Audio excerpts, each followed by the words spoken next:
ये वक्त नहीं आया है कि अंग्रेज़ों के बनाए हुए इस कानून को सेक्शन 124A जो सेडिशन और बगावत के लिए लगाया जाता है इसको पूरी तरह से ख़त्म कर दिया जाए।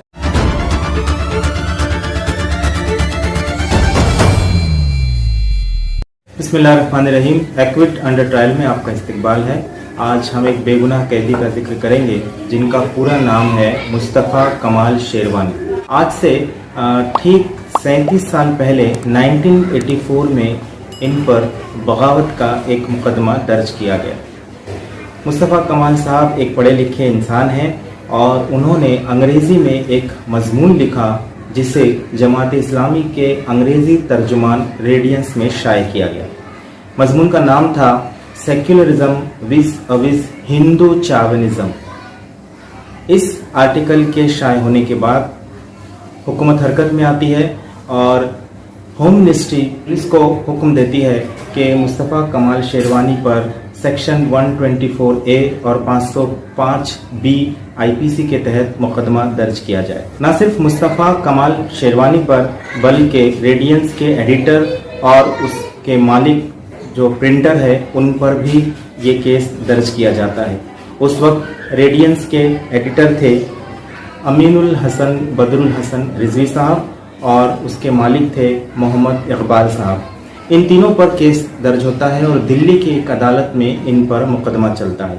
चूँकि ये तीनों अशखास पढ़े लिखे थे, अंग्रेज़ी जानते थे, इन्होंने खुद अपना दिफा किया और इन्होंने खुद आर्गूमेंट कोर्ट के सामने पेश किया।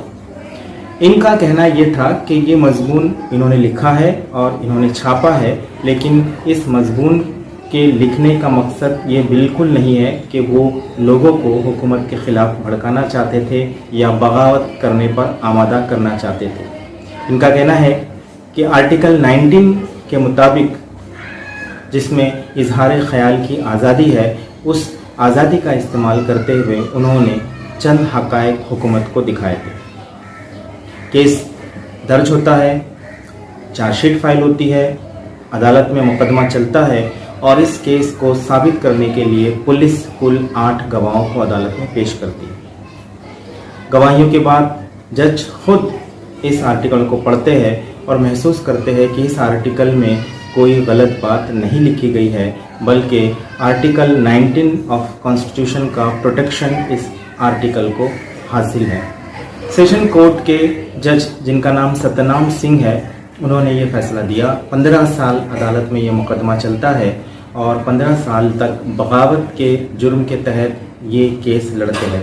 सन 2000 में इसका फैसला आता है और फैसले में जज साहब इन तीनों हजरात को बाइज्जत बरी कर देते हैं। फैसले में जज साहब ने बहुत ही अहम बातें नोट की है।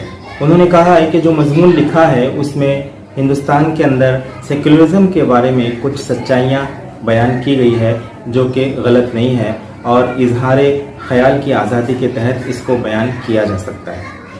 जज ने अपने फैसले में लिखा है कि तकसीम हिंद के बाद क्यों वल्लभ भाई पटेल जैसे सख्त हिंदू शख्स ने इंडिया को हिंदू स्टेट डिक्लेयर नहीं किया, जबकि इस्लाम के नाम पर मुस्लिम पाकिस्तान बन चुका है।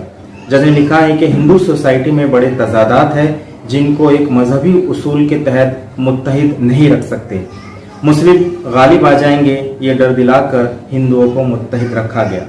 इसीलिए आज़ादी के बाद से फसादात करवाए गए ताकि एक तरफ मुसलमानों को महकूम रखा जाए और दूसरी तरफ हिंदुओं में इत्तेहाद पैदा हो। अगर इंडिया को हिंदू स्टेट डिक्लेयर कर देते तो दो वजह से आलमी मंजरनामे में ये बाकी ना रहता। पहली वजह ये कि हिंदुइज्म एक मकामी नज़रिया है, आलमी मज़ाहिब इस्लाम और ईसाईयत के साथ ये मुकाबला ना कर पाता, और दूसरी वजह ये कि मुल्क की बड़ी मुस्लिम आबादी और दुनिया की तेल से मालामाल इस्लामी रियासतों के सामने इसका टिकना मुश्किल था।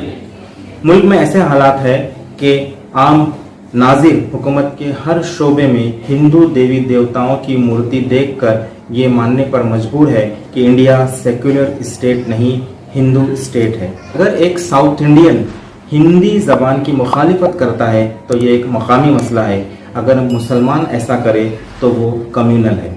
अगर साउथ का हिंदू राम को जलाए और रावण की पूजा करे तो ये हिंदू रस्म में मकामी तजाद है, मगर एक मुसलमान इस सिलसिले में मुनासिब तबसरा करे तो ये हिंदू कल्चर को खत्म करने की कोशिश कहा जाता है।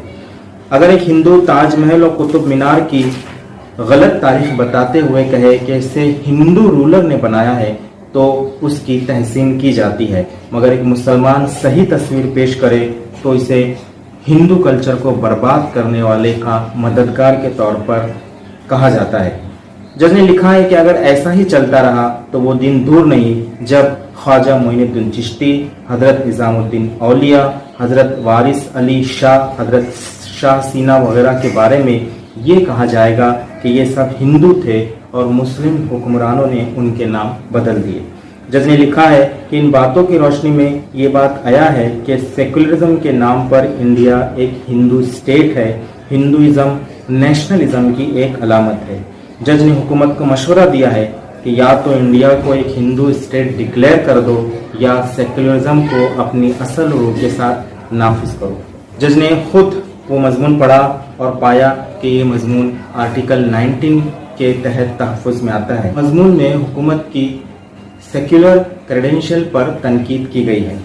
अगर हुकूमत अपने फ़राइज़ में कोताही बरत रही है तो आम शहरी को तनकीद का पूरा हक हासिल है। जज ने लिखा है कि मजमून से हुकूमत के ख़िलाफ़ लोगों के दिलों में नफ़रत पैदा नहीं होती, इसलिए मुल्ज़िम पर सेक्शन 124A नहीं लगता और ना ही उस सेक्शन के तहत उन्हें सज़ा दी जा सकती है। तमाम गवाहों और सबूतों को सुनने के बाद जज ने ये बात भी लिखी है कि मजमून से लोगों के दिलों में खौफ पैदा नहीं होता और ना ही उसकी वजह से लोग रियासत के ख़िलाफ़ कोई ऑफेंस करते हैं। ये बात नहीं मानी जा सकती कि मजमून मुख्तलिफ मज़ाहिब के मानने वालों के दरमियान मुनाफरत फैलाने की नीयत से शाये हुआ है। जज ने लिखा है कि पुलिस अपना केस साबित करने में बुरी तरह नाकाम रही, इसलिए 15 साल बाद जज ने तीनों मुल्ज़िमीन को बाइज्जत बरी कर दिया। कमाल मुस्तफ़ा शेरवानी साहब इस वक्त इलाहाबाद में रहते हैं। वो पेशे से लॉयर थे। इलाहाबाद हाई कोर्ट में उन्होंने कई दिनों तक प्रैक्टिस भी की। कानून की डिग्री लेने के बाद वो बैरून मुल्क चले गए और वहाँ पर वो एक यूनिवर्सिटी में पढ़ाने लगे। वो एक फ़ाल और ज़िम्मेदार शहरी है। उन्होंने कई किताबें लिखी है। गूगल पर सर्च करने पर उनकी किताबों की PDF आसानी से हासिल की जा सकती है। इस केस के ख़त्म होने के बाद वो तंजानिया यूनिवर्सिटी में प्रोफेसर की हैसियत से पढ़ाने के लिए चले गए। बाद में बाबरी मस्जिद की शहादत के बाद उन्होंने एक सियासी पार्टी बनाई जिसका नाम था ऑल इंडिया मुस्लिम फोरम और उसके तहत उन्होंने इलेक्शन भी लड़ा। उन्होंने PhD की जिसका टॉपिक था कुरान एंड मॉडर्न जुरिस्प्रूडेंस।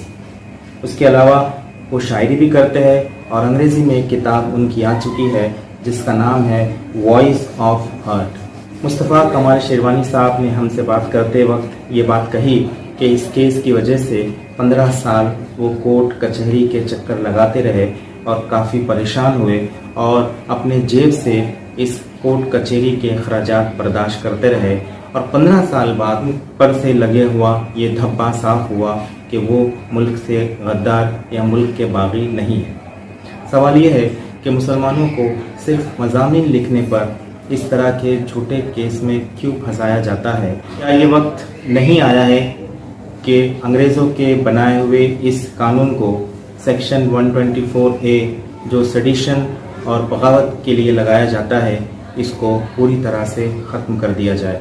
शुक्रिया।